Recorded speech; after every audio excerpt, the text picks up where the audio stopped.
घर जाना तो इतना मुस्कुराना कि जो पड़ोसी तुम्हारे रोने का इंतजार कर रहे हो वो टेंशन में हो जाए कि पा क्या गया।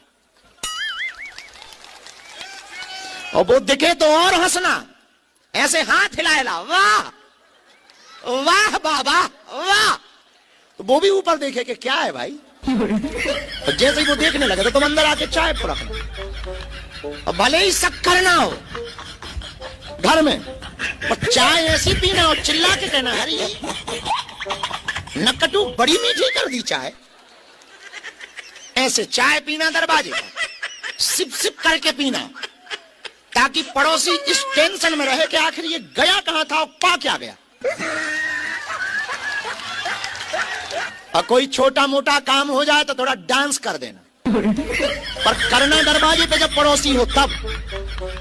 घर जाना तो इतना मुस्कुराना कि जो पड़ोसी तुम्हारे रोने का इंतजार कर रहे हो वो टेंशन में हो जाए कि पा क्या गया।